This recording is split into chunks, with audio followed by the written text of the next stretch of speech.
Go. Hi, I'm Social Wendy here with Mark Ritchie, the Secretary of State of Minnesota, and we're here today to talk about the National Civic Summit. Mark, tell us a little bit about the National Civic Summit. Well, Wendy, all across the country, groups have gotten organized, individuals volunteering, teaching their kids about education, getting active in the community. So we said, let's bring everything civic here to Minneapolis this summer, and let's throw a big party, let's throw a big celebration, and let's connect with each other and see how to make this movement even greater than it is. So, when you say a big party, tell me about the party. Is it all hoopla, or is it... Well, we're going to have 3 days where we're going to have kind of a new era, sort of a trade show with all things civic. People have booths, multimedia, lots of big screens. And around that, workshops where people can talk about what's worked in their community, best practices, great new ideas. So that's one thing that's going on. The second thing is every night we're going to celebrate and connect and just network like crazy. So there'll be a lot of that. And then third, we're building a virtual community online, a civic toolkit that'll go for the next year or maybe longer. Getting the group's information, connecting people, even if they can't be here, they can be part of this process. When I went to your website, the nationalcivicsummit.com, it said learn, connect, and engage. That sounded like exactly what you just explained to me. Exactly, and it's a movement that already exists. All we're doing is bringing it into one place and saying, hey, look at where we are, and let's see where we can go in the future. So who is a person that will be coming to the National Civic Summit? Well, of the groups, it's groups that are doing civic education, maybe in our schools or our colleges, groups that are doing civic engagement, voter registration like League of Women Voter, people who are looking at the values of democracy, maybe they're doing character education for citizenship, groups who are doing promotion of the Declaration of Independence or educating people about the Constitution, and lots of groups doing service learning, volunteerism, being engaged in their community. So those are the different organizations. And then people who are coming, people who are interested, teachers and their students in civics and government, people who work as poll workers, election judges, people who are active in the community, maybe they're on a neighborhood board or a school board or they're elected officials, and people who are thinking about elections, the democracy, and how we begin to put our communities together. You know, there's lots of challenges, and people are coming together in their neighborhoods, in their communities, and saying, if we work together, we can tackle unemployment, we can tackle this mortgage crisis, we can tackle the challenges in healthcare. So it's all the folks who think, you know, coming together, taking care of the commons, taking care of our communities, trying to work together in a civic-minded way. And is that why this is the best time for the National Civic Summit? Well, I think the challenges that we face economically and in some of our kind of community difficulties with budgets and all that make it an especially important time to be clear that it's our communities who take care of each other.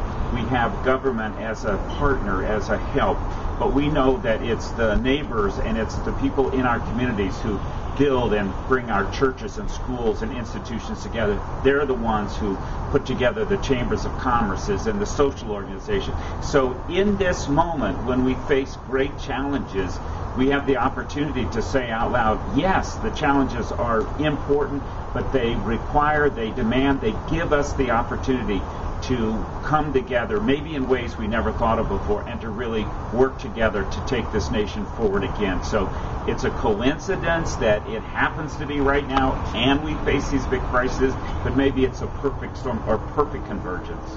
Excellent. And I understand you're collaborating here with the Minnesota organization to pull this together. Yes, the Citizens League, which is a Minnesota-based, civic-minded organization, very old organization that's wired in our communities, is the main sort of hub, and lots of the other agencies and organizations are pulling this together.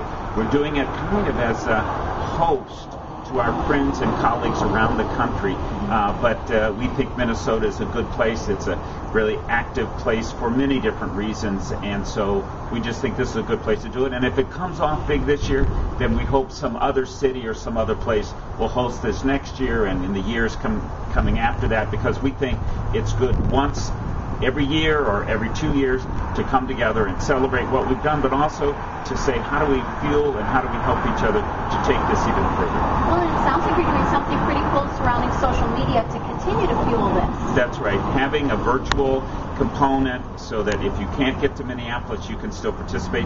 We'll be doing a lot of videotaping and sharing.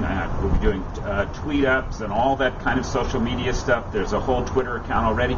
But also, we're building kind of a network so that people can go online and say, hey, I'm interested in how our community might tackle unemployment.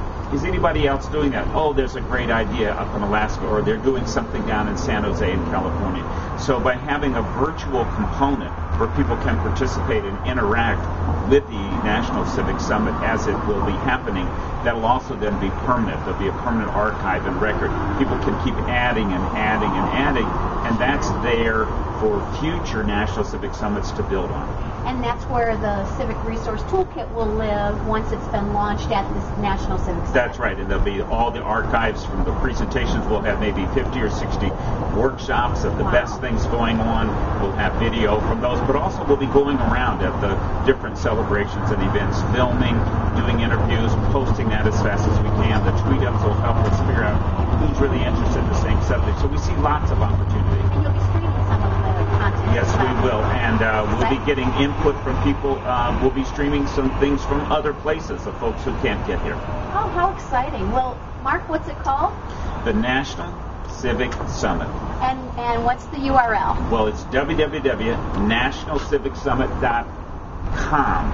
Exactly. Well, thanks so much, Minnesota Secretary of State Mark RITCHIE, for joining us. And this is going to primarily go on YouTube. So our YouTube channel is youtube.com/Civic Summit. And that's what our hashtag is on Twitter as well. Have a great day.